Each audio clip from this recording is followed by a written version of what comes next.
Starting లోనే సైబేరియాలో ఉన్న ఒక జైల్ ని చూపిస్తారు.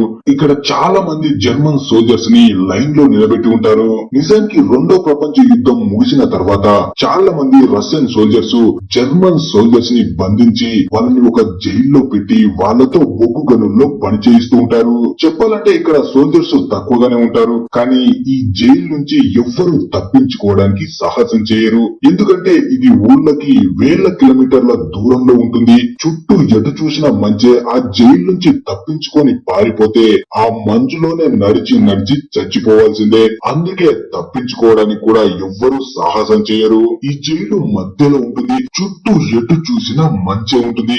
అందుకే ఎంత కష్టం వచ్చినా ఈ జైలు నుంచి ఎవ్వరూ పారిపోరు. కానీ అక్కడ ఎంత మంది ఉన్నా అందులో ఒక్కడు మాత్రం చాలా తెలివైన వాడు ఉంటాడు. వాడికి ఈ జైలు నుంచి తప్పించుకొని పోయి తన భార్యని కూతుర్ని కలవాలని ఉంటుంది. ఈ ఖైదీ పేరు క్లైమన్. తను మొత్తం 25 సంవత్సరాలు ఇక్కడ శిక్ష అనుభవించాల్సి ఉంటుంది. కానీ తనకి అనిపిస్తుంది కదా, నా జీవితం సగం ఇక్కడే పోతే నా ఫ్యామిలీతో ఏం గడుపుతానని. అందుకే ఏం చేసైనా సరే ఇక్కడ నుంచి తప్పించుకోవాలి అనుకుంటాడు. అలా తను అనుకున్నట్టే క్లైమన్ కి ఒక రోజు తప్పించుకునే అవకాశం కూడా వస్తుంది. అక్కడ నుంచి బొగ్గు తీసుకువెళ్లే ట్రాలీలో వెళ్లి దాక్కుంటాడు. అలా ట్రాలీ మూవ్ అవుతుంది. ముందుకు వెళ్తూ ఉంటే ట్రాలీలో పడుకొని ఆకాశంలోకి చూస్తే పైన ఉన్న చుక్కలు కనిపిస్తాయి. వాటిని చూసి క్లైమన్ చాలా హ్యాపీగా ఫీల్ అవుతాడు. ఇక తను తప్పించుకున్నాను అని. కానీ తను అనుకునే లోపే సడన్ గా ఆ ట్రాలీ ఆగిపోతుంది.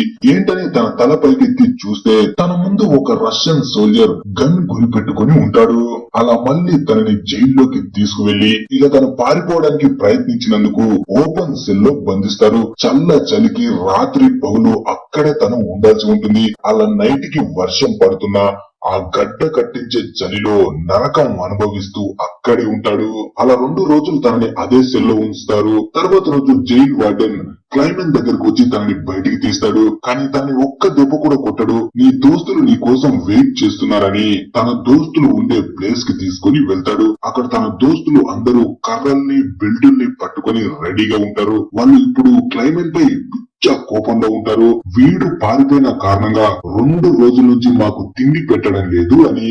అప్పుడే క్లైమన్ కి అర్థమవుతుంది జైల్ వార్డెన్ తన దోస్తులు ఎదురు చూస్తున్నారని ఎందుకు చెప్పాడు అని. అలా చూస్తూ ఉండగానే తన దోస్తులు అందరూ ఒక్కసారిగా అటాక్ చేసి కొట్టుడు కొడతారు క్లైమన్ ని. చాలా గాయాలవుతాయి. వెంటనే తనని జైల్ హాస్పిటల్ కి తీసుకువెళ్తారు. ఈ జైల్ డాక్టర్ కూడా ఒక జర్మన్ ఖైదీ అయి ఉంటాడు. అలా క్లైమన్ కి ట్రీట్మెంట్ చేసిన తర్వాత తనకి మెలకువ రాగానే క్లైమన్ డాక్టర్ తో మళ్ళీ అదే మాట అంటాడు. నేను మళ్ళీ ఈ జైలు నుంచి తప్పించుకోవాలనుకుంటున్నాను, దానికి నువ్వు హెల్ప్ చెయ్యాలి అని. అప్పుడే డాక్టర్ క్లైమన్ ధైర్యానికి ఆశ్చర్యపోతాడు. వీడు ఇన్ని దెబ్బలు తిన్నా సరే ఓటమిని ఒప్పుకోవట్లేదు అని. అలాగే తనకి ఒక సలహా ఇస్తాడు. ఈ జైలు నుంచి తప్పించుకోవాలంటే ప్రాణాలతో ఉండగా అస్సలు తప్పించుకోలేవు. ఒకవేళ నువ్వు ఇక్కడ నుంచి తప్పించుకున్నా బయట ఉన్న చలికి మధ్యలోనే చచ్చిపోతావు. నీకు ఇంకో విషయం చెప్పనా, నువ్వు తప్పించుకోకుండా ఇక్కడ ఉన్నా సరే ఎప్పుడో ఒకప్పుడు ఇక్కడే చచ్చిపోవాల్సిందే. ప్రాణాలతో మాత్రం బయటికి వెళ్ళవు. నువ్వు పనిచేస్తున్న ఈ బొగ్గు గనుల్లో కార్బన్ డైఆక్సైడ్ ఎక్కువగా ఉంది. మీరు ఇక్కడే పని చేయడం వల్ల అది మీ లోపలికి వెళ్లి దాని కారణంగా క్యాన్సర్ కూడా వస్తుంది. అంటే మీ చావు ఇక్కడే అని అర్థం చేసుకో. కానీ నువ్వు ధైర్యం తెచ్చుకొని తప్పించుకుంటానంటే నేను నీకు హెల్ప్ చేస్తాను అని తన దగ్గర ఉన్న బట్టల్ని క్లైమన్ కి ఇస్తాడు, చలి పెట్టకుండా ఉండడానికి. అలాగే ఇంకో విషయం కూడా చెప్తాడు. రైల్వేస్ దగ్గర ఈ సోల్జర్స్ ఫుడ్ దాచుకుంటారు, అక్కడికి వెళ్లి నువ్వు తీసుకో. అలాగే ఒక గన్ను కూడా ఇస్తాడు. నీ ప్రాణాల మీదకి వచ్చినప్పుడు దీన్ని వాడు అని. నిజానికి డాక్టర్ కూడా ఇక్కడ నుంచి తప్పించుకోవాలని ఈ అన్ని వస్తువుల్ని ఇన్నేళ్లుగా మొత్తాన్ని రెడీ చేసుకుంటాడు. కాకపోతే కొన్ని రోజుల క్రితమే తనకి తెలుస్తుంది తనకి క్యాన్సర్ ఉందని. నెల రోజులు మాత్రమే తను ప్రాణాలతో బతకగలడు. ఈ టైంలో నేను బయటికి వెళ్లి ఏం చేస్తాను అని క్లైమన్ కి హెల్ప్ చేస్తాడు. అలాగే లాస్ట్ లో డాక్టర్ ఒక లంచ్ బాక్స్ ని కూడా క్లైమన్ కి ఇచ్చి, ఒకవేళ నువ్వు ఇక్కడ నుంచి ప్రాణాలతో బయటపడ్డావు అంటే ఈ లంచ్ బాక్స్ ని నా ఫ్యామిలీకి ఇవ్వు, వాళ్ళకి చెప్పు నేను ప్రాణాలతో లేనని అంటాడు. అలా రాత్రి అవ్వగానే అక్కడి నుంచి క్లైమన్ బయలుదేరుతాడు. ఈసారి ఆ ట్రాలీలో వెళ్తే దొరికిపోతానని నడుచుకుంటూ వెళ్ళాలి అనుకుంటాడు. అలా ఆ జైలు నుంచి తప్పించుకుని రాత్రి పగుళ్ళు నడుస్తూనే ఉంటాడు. ఎక్కడ తను ఆగితే రష్యన్ సోల్జర్స్ వెనకే వచ్చి పట్టుకుంటారని. తర్వాత మార్నింగ్ జైల్ వార్డెన్ కి తెలుస్తుంది క్లైమన్ జైలు నుంచి తప్పించుకున్నాడు అని. అందరికంటే ముందు జైల్ వార్డెన్ డాక్టర్ దగ్గరికి వెళ్తాడు. కానీ తను వెళ్లేసరికి డాక్టర్ తన ప్రాణాన్ని తీసుకుని ఉంటాడు. డాక్టర్ కి ముందే తెలుసు క్లైమన్ తప్పించుకున్నాడు అంటే మొదటిగా తన దగ్గరికి వస్తారు, తనని టార్చర్ పెట్టైనా సరే తన గురించి తెలుసుకోవడానికి ట్రై చేస్తారు అని. అందుకే తనని తాను చంపుకుంటాడు. వెంటనే వార్డెన్ చాలా మంది రష్యన్ సోల్జర్స్ కి ఆర్డర్ వేస్తాడు, మీరు వెంటనే వాడి వెనకే వెళ్లి ప్రాణాలతో వాడిని వెతికి తీసుకురండి అని. కానీ ఎన్ని రోజులు తనని వెతికినా సరే క్లైమెన్ వాళ్ళకి కనిపించడు.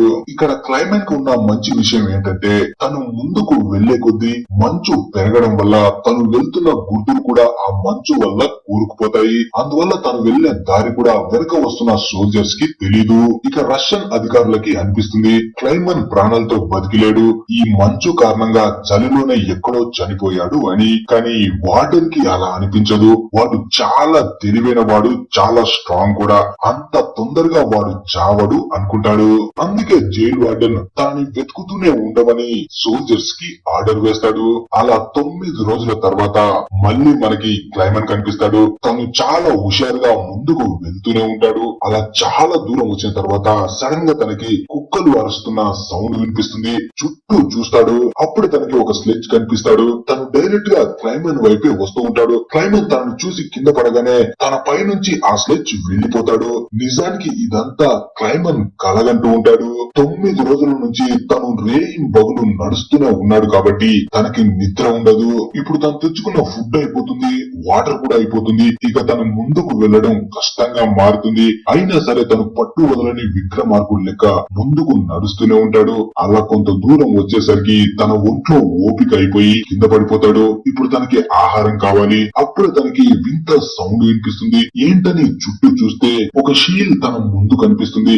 దాన్ని చంపుకొని తింటే తన ఆకలి తీరుతుంది అనుకుంటాడు. వెంటనే తన జేబులో ఉన్న గన్ బయటకు తీసి దాన్ని చంపడానికి గురి పెడతాడు. కానీ తన ఒంట్లో శక్తి లేదు. నిద్ర లేకపోవడం వల్ల తన చూపు కూడా మందగించి ఉంటుంది. అందువల్ల ఎంత గురిపెట్టి కాల్చినా గురి తప్పుతుంది.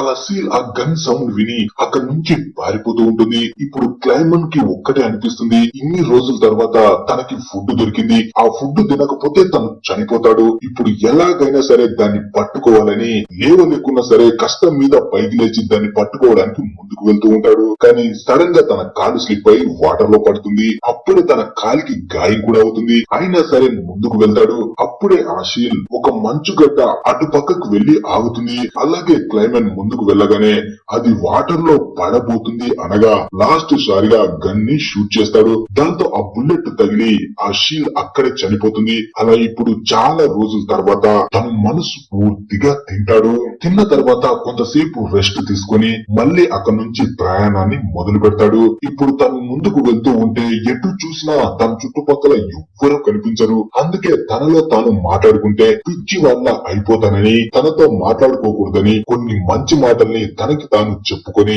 ముందుకు బయలుదేరతాడు. తను ముందుకు వెళ్తూ ఉంటే దారి మర్చిపోకూడదని కంపాస్ ని బయటకు తీసి దారిని చూసుకొని ముందుకు వెళ్తాడు. అలా కొంత దూరం వచ్చిన తర్వాత దూరంగా తనకి ఒక చెట్టు కనిపిస్తుంది. ఆ చెట్టును చూడగానే ఏదో నిధిని చూసినంత ఆనందంగా పరిగెట్టుకుంటూ ఆ చెట్టు దగ్గరికి వెళ్లి దాన్ని హక్ చేసుకుంటాడు. ఈ సంతోషం తనకి ఎందుకంటే 2 నెలల పాటు తను ఆగకుండా ముందుకు వస్తూ మంచును మొత్తం దాటేశాను, ఇప్పుడు అడవిలోకి అడుగు పెట్టబోతున్నానని ఆనందంగా ఉంటాడు. తను అనుకున్నట్టే మంచు ప్రదేశం పోయి అడవి స్టార్ట్ అవుతుంది. అలా అడవిలోకి వచ్చిన తర్వాత చాలా రోజుల తర్వాత తను మంటని వెలిగించి ఆ మంట దగ్గర చలి కాపుకొని అక్కడే చాలా సేపు పడుకుంటాడు. ఇక తర్వాత నుంచి తను ఇంత ప్రశాంతంగా పడుకుంటాడా లేదా అనేది మనకు ముందు ముందు తెలుస్తుంది. తర్వాత ఇక్కడ జైల్ వార్డెన్ కనిపిస్తాడు. తనకి ఇంకా క్లైమన్ బతికే ఉన్నాడు అనిపిస్తుంది. అందుకే సర్చ్ టీమ్ ని ఇక్కడ నుంచి 5000 కిలోమీటర్ల దూరం నుంచి తనని వెతకమని ఆర్డర్ వేస్తాడు. తర్వాత ఇక్కడ క్లైమన్ ముందుకు బయలుదేరుతూ ఉంటే పెద్దగా మంచు తుఫాన్ వస్తుంది. ఆ తుఫాన్ ఎంతగా ఉంటుందంటే పెద్ద పెద్ద చెట్లు కూడా చిన్న కర్ర పుల్లల్లా కింద పడిపోతూ ఉంటాయి. మనోడు గాలికి ఉన్న చోటు నుంచి పక్కకు వెళ్లిపోతూ ఉంటాడు. అయినా సరే అతి కష్టం మీద ముందుకు వెళ్తూ ఉంటే సడన్ గా ఒక పెద్ద చెట్టు వచ్చి తన మీద పడుతుంది. అలా ఆ చెట్టు కింద ఇరుక్కుపోతాడు. తన టైం బాగుంది కాబట్టి అప్పుడే ఇద్దరు వ్యక్తులు తన ముందుకి వస్తారు. వీళ్ళు నిధిని వెతుక్కుంటూ తిరుగుతూ ఉంటారు. ఈ మంచు ప్రదేశంలో నిధి ఎక్కడదంటారా? అది వాళ్ళకి తెలియాలి. అలా వాళ్ళు క్లైమర్ ని కాపాడి ముగ్గురు కలిసి అక్కడి నుంచి బయలుదేరతారు. చాలా దూరం నడిచి ఒక నది దగ్గరికి వస్తారు. నది దాటడానికి కర్రలతో ముగ్గురు కలిసి పడవని తయారు చేసుకొని అక్కడి నుంచి ముందుకు వెళ్తూ ముగ్గురు మాట్లాడుకుంటూ వాళ్ళ చిన్నతనాన్ని గుర్తు చేసుకుంటారు. కానీ అంతలో నది ప్రవాహం పెరగడం వల్ల ఆ పడవ కంట్రోల్ తప్పుతుంది. ఒక వ్యక్తి ఉన్నట్టుండి నదిలోకి పడిపోతాడు. ఆ నీటి ప్రవాహం ఎక్కువగా ఉండడం వల్ల ఆ వ్యక్తి కొట్టుకుపోతూ ఉంటాడు. నిజానికి తనకి ఈత కూడా వచ్చి ఉండదు. అప్పుడే క్లైమన్ నదిలోకి దూకి అతన్ని ప్రాణాలతో కాపాడతాడు. చాలా కష్టపడి క్లైమన్ ఆ వ్యక్తిని ఒడ్డుకు తీసుకువస్తాడు. ఆ మూడో వ్యక్తి మాత్రం వీళ్ళ చావుకు వీళ్ళని వదిలేసి అక్కడి నుంచి వెళ్లిపోతాడు. నిజానికి ఆ వ్యక్తికి అత్యాశ ఎక్కువగా ఉంటుంది. అతను తనతో వచ్చిన వ్యక్తి బంగారాన్ని కూడా తీసుకొని అక్కడి నుంచి వీళ్ళు చనిపోయారని వెళ్లిపోతాడు. కొంతసేపటి తర్వాత క్లైమన్ ఇంకా ఆ వ్యక్తి ఇద్దరు టెంట్ దగ్గరికి వస్తారు. ఆ మూడో వ్యక్తిని చూడగానే ఇతనికి చాలా కోపం వస్తుంది. మమ్మల్నే మా చావుకి వదిలేసి వస్తావా అని ఆ వ్యక్తిని షూట్ చేసి చంపేస్తాడు. తర్వాత మార్నింగ్ ఆ వ్యక్తి ఇంకా క్లైమన్ ఇద్దరు అక్కడి నుంచి బయలుదేరతారు. వీళ్ళిద్దరూ చాలా నెలలు కష్టపడి ముందుకు వెళ్తూ ఉంటారు. ఒకే నమ్మకం వీళ్ళకు ఉంటుంది, మనిషి బతికే ప్రాంతానికి తప్పకుండా వీళ్ళు వెళ్తారు అని. కానీ వీళ్ళు ముందుకు వెళ్లే లోపే మళ్ళీ మంచు కురిసే కాలం రానే వస్తుంది. అలా మంచు కురవడం స్టార్ట్ అవుతుంది. క్లైమన్ ముందుకు వెళ్తూ ఉంటాడు. కానీ తన వెనుక ఉన్న వ్యక్తి కొంచెం లావుగా ఉండడం వల్ల అంత స్పీడ్ గా మంచులో నడవలేకపోతాడు. ఆ వ్యక్తి తన సామాన్లు కూడా మోస్తూ ఉంటాడు. అందువల్ల తను ముందుకు నడవలేకపోతాడు. అప్పుడే క్లైమన్, నీకు అంత కష్టం ఉంటే ఆ సామాన్లు నాకు ఇవ్వు, నేను మోస్తాను అంటాడు. కానీ ఆ వ్యక్తికి క్లైమన్ పై కూడా అనుమానం వస్తుంది. వీడు కూడా నా బంగారాన్ని తీసుకొని పారిపోతాడేమో అని. అందుకే కోపంగా క్లైమన్ పై అటాక్ చేసి తనని కిందకి తోసేస్తాడు. అలా క్లైమన్ కింద పడి స్పృహ కోల్పోతాడు. కొంతసేపటి తర్వాత తనకి మెలకువ రాగానే చాలా నక్కల గుంపు తన వైపే స్పీడ్ గా వస్తున్నట్టు కనిపిస్తాయి. దాంతో భయంగా క్లైమన్ అక్కడ ఉన్న చెట్టుని అతి కష్టం మీద ఎక్కుతూ ఉంటాడు. కానీ లాస్ట్ కి ఒక నక్క వచ్చి తన కాలుని పట్టుకుంటుంది. అది కిందకి లాగుతుంది, మనోడు పైకి లాగుతూ ఉంటాడు. ఇక తన వల్ల కాదు. అప్పుడే చెట్టు విరిగి కింద పడిపోతాడు. తను అనుకుంటాడు ఇక నా పని అయిపోయింది అని. కానీ అప్పుడే గన్ సౌండ్ వినిపిస్తుంది. ఒక నక్క అక్కడే చనిపోతుంది. దాన్ని చూసి ఆ సౌండ్ కి మిగతా నక్కలు అక్కడి నుంచి పారిపోతాయి. పక్కన ఉన్న గూడెం వాళ్ళు వేటకు వచ్చినప్పుడు తన ప్రాణాన్ని కాపాడతారు. అలా వాళ్ళ గూడానికి తీసుకువెళ్లి తనకి అయిన గాయాల్ని బాగు చేస్తారు. చాలా నెలలు తను ప్రయాణం చేసిన తర్వాత చివరికి మనుషుల్ని చూసి తను చాలా సంతోషపడతాడు. అలా చాలా రోజులు క్లైమన్ అక్కడే ఉంటాడు. కానీ ఒక రోజు సడన్ గా ఆ గూడెంకి ఒక లెటర్ వస్తుంది. ఆ లెటర్ రాసింది జైల్ వార్డెన్ అయి ఉంటాడు. ఒక జర్మన్ ఖైదీ జైలు నుంచి తప్పించుకొని వచ్చాడు. వాడికి ఎవరైనా సరే ఆశ్రయం ఇచ్చారంటే వాళ్ళని కూడా మేము దోషులుగా చూడాల్సి వస్తుంది అని రాసి ఉంటాడు.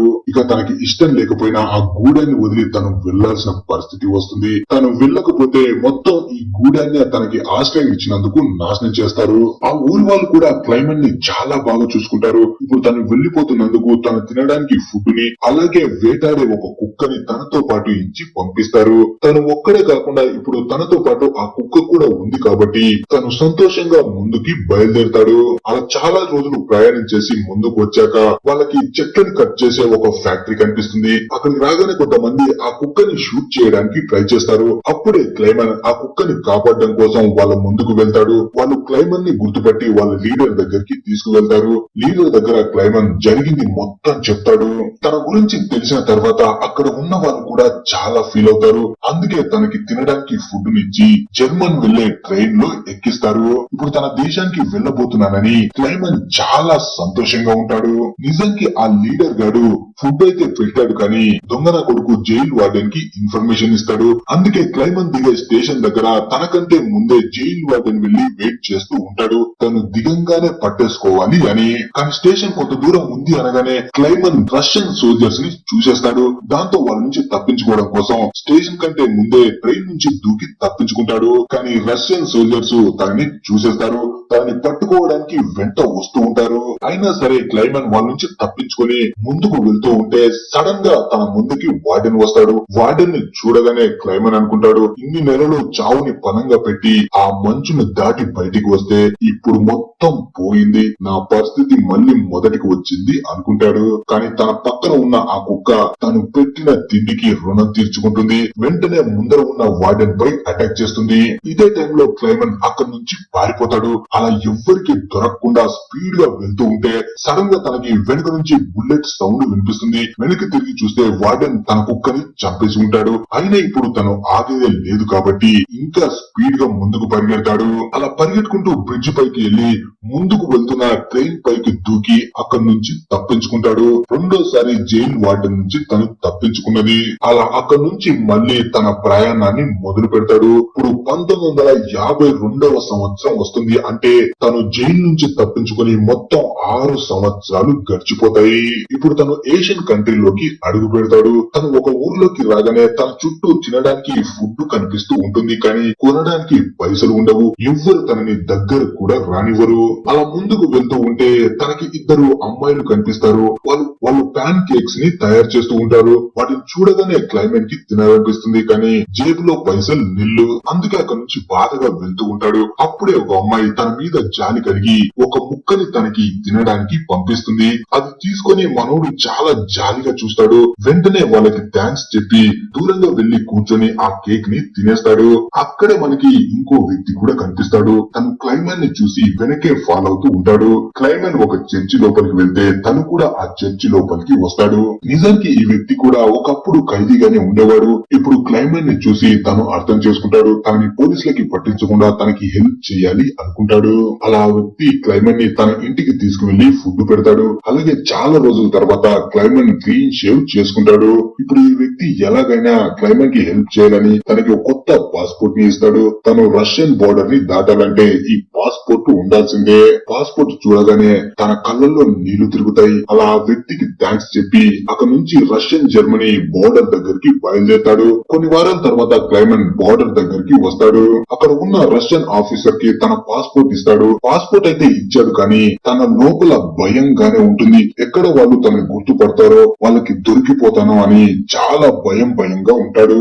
కానీ ఆఫీసర్ ఆ పాస్పోర్ట్ ని చెక్ చేసి తనని ముందుకు వెళ్ళడానికి పర్మిషన్ ఇస్తాడు. తను సంతోషాన్ని ఆపుకోలేకపోతాడు. చాలా హ్యాపీగా ఆ బోర్డర్ ని క్రాస్ చేయడానికి ముందుకు వెళ్తూ ఉంటాడు. కానీ కొంతసేపటి తర్వాత తన ఫేస్ పై ఒక లైట్ పడుతుంది. తిరిగి ఏంటని ముందుకు చూస్తే తన ముందు జైల్ వార్డెన్ ఉంటాడు. అలా వెనక్కి తిరిగి చూస్తే తను ఇంకా రష్యన్ బోర్డర్ లోనే ఉండి ఉంటాడు. ఇప్పటికీ జైల్ వార్డెన్ తనని అరెస్ట్ చేయొచ్చు. దాంతో క్లైమన్ అనుకుంటాడు, ఇన్ని ఏళ్లు నేను పడ్డ కష్టం మట్టిలో కలవబోతుంది అని. కానీ తను అనుకున్నది ఒకటి అయిందొకటి. వార్డెన్ తను వెళ్ళడానికి అనుమతిస్తాడు. ఎందుకంటే ఇన్నేళ్లు కష్టపడి తను ముందుకు వచ్చాడు. తన ధైర్య సాహసాల నుంచి ఆ వార్డెన్ కూడా చాలా నేర్చుకుని ఉంటాడు. అందుకే ముందుకు వెళ్ళడానికి దారి ఇస్తాడు.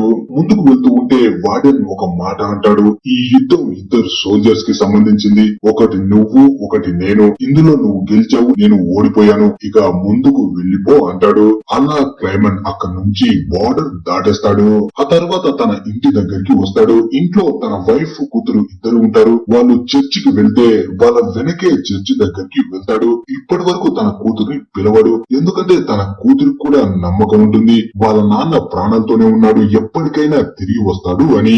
అప్పుడే తన కూతురు చర్చిలో కూర్చొని వెనక్కి తిరిగి చూస్తే తనకి వాళ్ళ నాన్న కనిపిస్తాడు. చాలా సంతోషంగా వచ్చి హక్ చేసుకుంటుంది. తన భర్త కూడా ప్రాణాలతో తిరిగి వచ్చినందుకు భార్య కూడా చాలా హ్యాపీగా ఫీల్ అవుతుంది. ముగ్గురు సంతోషంగా హక్ చేసుకుంటారు. అలా ఈ మూవీ ముగుస్తుంది. మరి ఈ మూవీ మీకు ఎలా అనిపించింది అనేది కింద కామెంట్ చేసి చెప్పండి. అలాగే మూవీ నచ్చితే వీడియోని లైక్ చేసి ఛానల్ ని సబ్స్క్రైబ్ చేసుకోండి.